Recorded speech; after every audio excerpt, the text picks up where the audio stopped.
Well, hello. I want to start this episode with a couple of questions. So, really listen. You can even close your eyes if you want. I want you to visualize this. When you know that you need to set a boundary or set a limit or say no to someone, do you labor over the words for so long and still end up feeling like it came out all wrong? Or do you wait too long to tell someone you have a problem with them, you have an issue with something that happened, that by the time you do say it, it comes out like a volcano explosion rather than a calm and simple request? Do you avoid asking for what you want or prioritizing your preferences or speaking up because you just don't have the words or you just don't want the drama? Anybody? Yes. I see you're all nodding your head yes. So if your eyes were closed, you can open them now. My name is Terri Cole. I'm a licensed psychotherapist, a relationship expert, and the founder of Boundary Boss, the essential guide to talk true, be seen, and finally live free. And in this episode of The Terri Cole Show, I'm going to be hitting how to talk true, right? That is part of the subtitle of my book, How to Talk True. And I'm also going to be giving you some boundary scripts in this episode because sometimes you just need a little bit of help with the words themselves. So let's move into the actual content of today's episode because this is such a common issue that people have, which is an inability to communicate authentically, truthfully, right? When we're talking about talking true, we're talking about asserting your true feelings, sharing your true feelings, negotiating for your needs in life, prioritizing even something as small as your preferences. Because when you really think about it, your unique preferences, your desires, the limits that you have, those are all of the things that actually make you uniquely you. Right? That's what's special, different, interesting about you. And so many of us were taught to hide those things, to deny those things, or to stay silent about those things. So, in this episode, I'm going to encourage you to not stay silent, and I'm going to give you some language to help you be able to speak up more easily. So let's start with why is this? So we're going to go back in time a little bit, think about the way that you were raised, the home that you grew up in, the paternal, maternal impactors, right? The parents, whoever raised you. Were you encouraged to be truthful? So many of us have had the experience that we were encouraged to be truthful, at least I was, as long as it was positive. Anybody else? Right? If there was a problem, it wasn't as welcome or not welcome at all. You know, if you think about the way that parents in the more old school style can tell kids, oh, turn that smile around, or, where's my happy girl? We get overt and covert messaging all the time as we were growing up about what would get us what we needed and what we wanted, and really what wouldn't. So what I learned was that being angry was not cool. Complaining was not cool. Having a problem was not that cool. Being a good girl, getting good grades, overfunctioning, doing all the right things, that was cool, according to the family system that I grew up in. So you're thinking about your own family system. Also, when it comes to truth telling, like who we are authentically, were you raised to even know what you want? I've had so many clients in my therapy practice over the years who were really artists, are artists inside, and yet they came from a family system that was absolutely unacceptable. One of my clients was this incredibly talented painter, but she called it a hobby and really minimized it because she's like, well, obviously it's not a real profession. And I was like, well, I wanted to say I didn't because, it's therapy and I'm the therapist, so I'm not talking about myself. But thinking, well, my husband's an artist for a living, literally has been working for 47 years, like actually making a living doing it. Why isn't it legitimate? But I mean, that's the family system, and those are some of the limiting beliefs that we have. So you would then be encouraged to repress that truth, or as soon as someone's like, oh, that's a joke, you would not want to talk about that, right? So we learn to not talk true, because again, it will get us rejected or ridiculed. So think about your family system.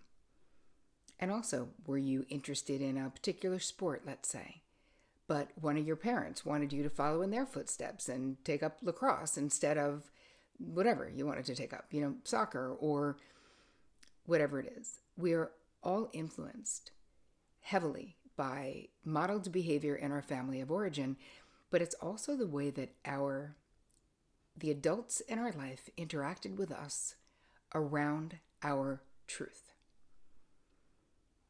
I mean, in many cultures, speaking truthfully, if you had something negative to say, even if you said it in a respectful way, was considered rude. You were considered being bad, not nice. So there's a million reasons why we don't know how to talk true, because either we weren't allowed to and something bad would happen to us, or we would just get rejected, or there would just be a negative vibe on us doing so. Now, if you also might have observed, we look at the family system. So I'm going to ask you a couple of questions that I want you to just think about. Was honesty valued in your family home? And it can sort of be this duality, because in my family home, honesty meaning be a good citizen, a good person. Don't cheat the government. Don't lie on your taxes.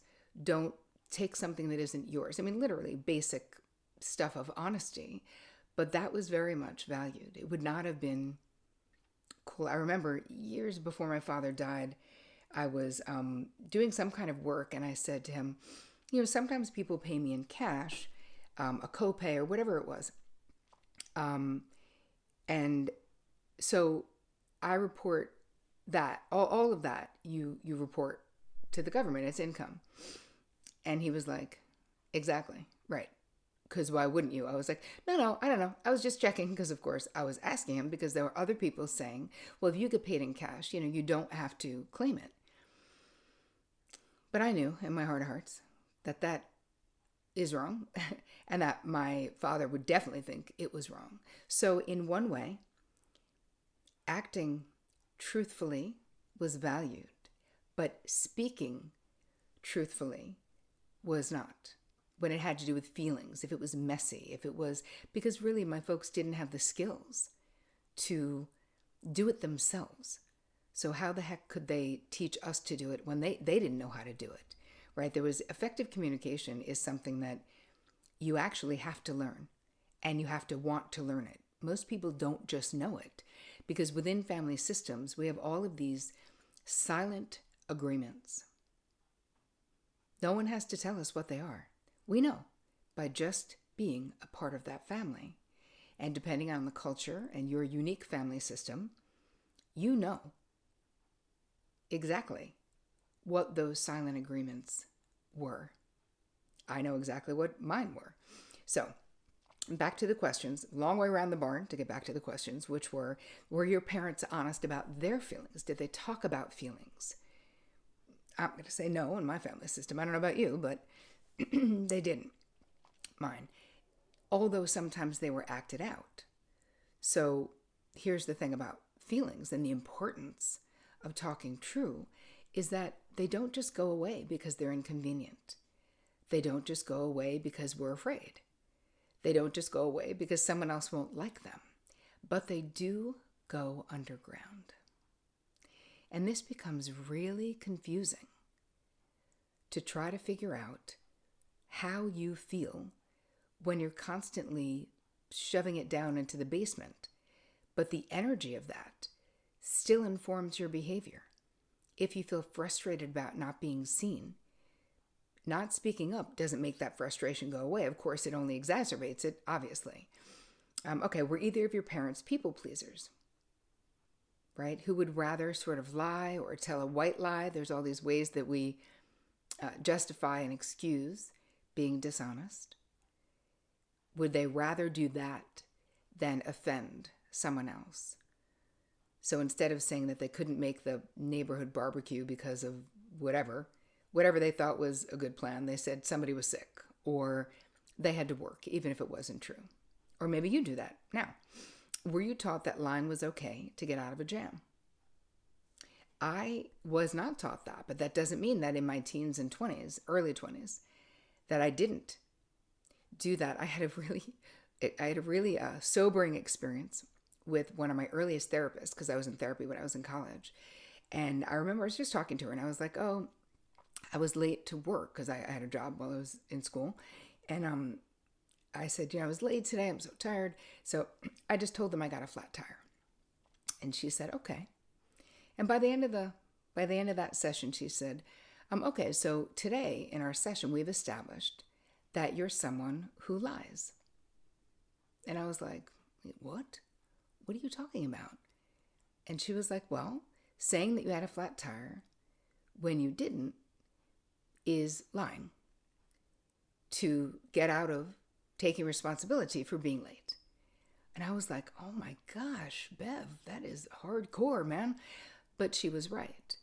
And I came into the next session and I remember saying, Bev, I don't want to be someone who lies.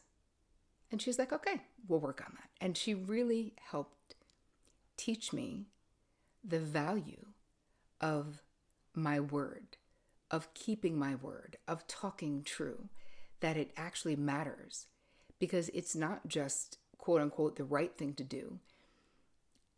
When you're talking true in your relationships, this is how people know us. Instead of acting out our anger, where it's like they don't really understand what we're specifically mad about, being very succinct, being able to say what hurt your feelings and why, that is a really loving thing to do, even though, yes, it's a little scary, and yes, it makes you more vulnerable. But if it's the truth, what you're really doing is inviting the people in your life to know the real you. And you are certainly worth knowing, for sure. Last question. Was speaking truthfully encouraged or discouraged, especially when your opinion was different than the majority? So if all your family agreed on something and you had a differing opinion, would that have been okay? Would that have been accepted? Or is that something that you just knew to just go along with what is being said so that you don't have to deal with whatever drama would come with it? So let's talk a little bit about languaging. It can be overwhelming. And actually in the Boundary Boss book, I have an entire chapter that is just scripts. And really it relates to every situation you could possibly be in.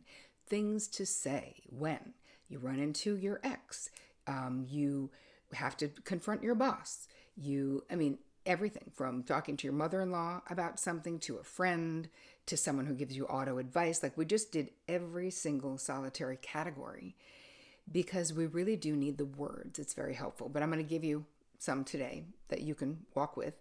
And all you have to do to get the downloadable guide that will have it in there is, hold on, where are we going to it? It is boundaries.me/talk true. So boundaries.me/talk true. Don't worry, I'll give you that in the end. So you can start with, I'd like to make a simple request.